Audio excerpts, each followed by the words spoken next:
Just as she picked the child up, a note fell from the child that read, "I am unable to care for the children, so please adopt them. Thank you. Daughter Elizabeth."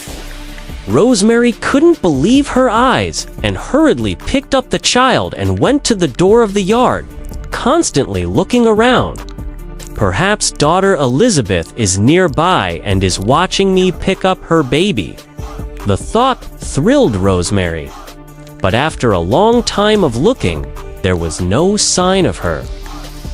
Disappointed, Rosemary carried her children home.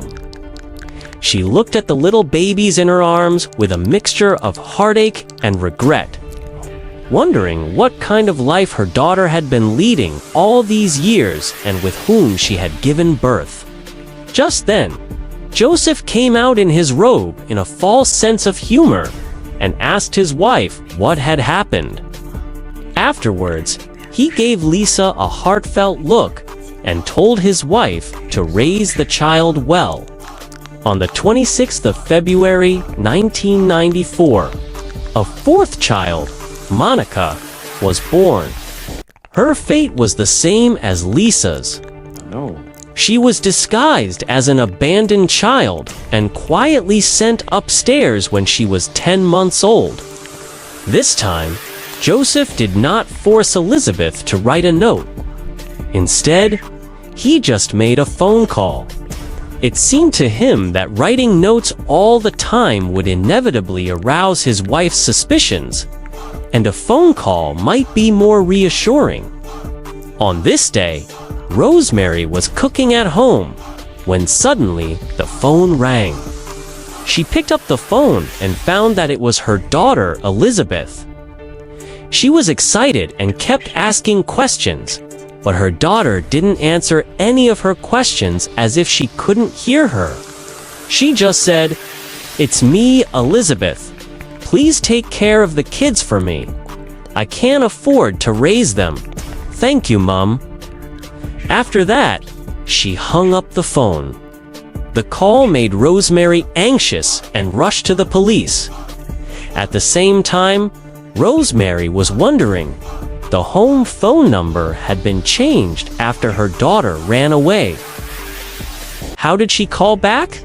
Unfortunately, Rosemary didn't even look deeper into the issue, just kept saying that she asked the police to use location technology because she had received a call from her daughter. But after checking around, the police still found nothing. On the 28th of April 1996, 30-year-old Elizabeth gave birth to twin boys. Unfortunately, one of the children developed serious breathing problems. Looking at the children's painful appearance, Elizabeth naively thought that the father would at least take the children to the hospital to see a doctor. But as it turned out, Joseph just watched indifferently as the baby gulped for air. Then, like disposing of rubbish, he carried the child's body to the incinerator and burnt it. As for the surviving child, he was named Alexander. When he was 15 months old, he was disguised as a foundling and left on his doorstep. By this time, Joseph was 61 years old. As each of the children was adopted by their parents, Elizabeth was both pained and grateful. She couldn't bear to part with her children. At the same time, she was grateful that the 3 children would have a better life. But what actually happened? Joseph, as the grandfather, used to seriously tell the 3 children that Elizabeth didn't want them, and kept saying bad things about his daughter. In this way, they would not be tempted to go to their mother. In the long run, the 3 children were completely brainwashed by Joseph and began to hate Elizabeth. In December 2002, the time came. Outside the dungeon, people have entered the 21st century and are enjoying a new era of life. Inside the dungeon, Elizabeth is still suffering. On the 16th of December, at the age of 36, Elizabeth gave birth to her seventh child, Felix.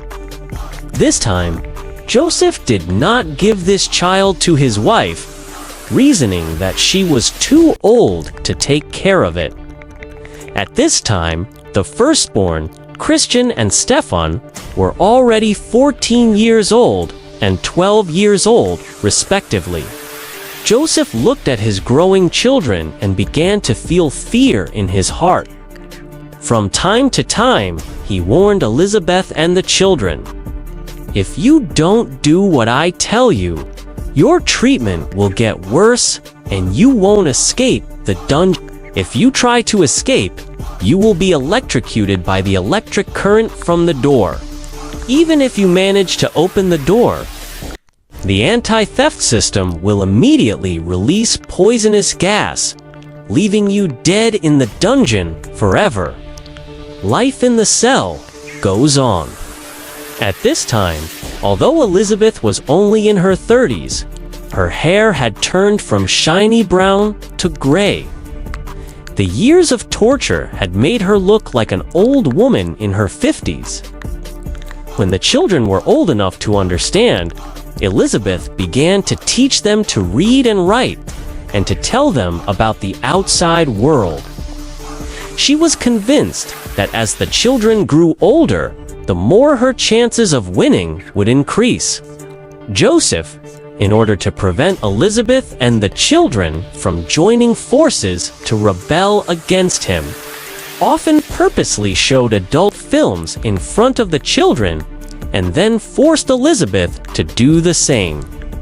In addition to humiliating Elizabeth, Joseph also turned the power cuts from punishment to whatever he wanted. This was only done to make Elizabeth and her son understand that he was the boss, their master, and that they should not resist him.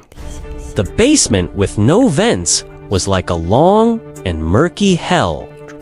In addition to the lack of air circulation, Elizabeth and the children had to catch rats and cockroaches with their bare hands. That year, Joseph turned 67. As he approached his 70s, it became clear that he was losing his strength. And if he continued to live a double life of upstairs and downstairs, it would gradually become a burden to him. So Joseph began to plan for his daughter and children to show up at the door at the right moment, pretending that they were tired of life outside and returning to the family. In this way, he would pretend that the 20 years of bestiality had never happened. But he couldn't seem to let go, and the release plan was put on hold until 2008, when the sudden kidney failure of his eldest daughter, Kristen, 19, interrupted Joseph's plans.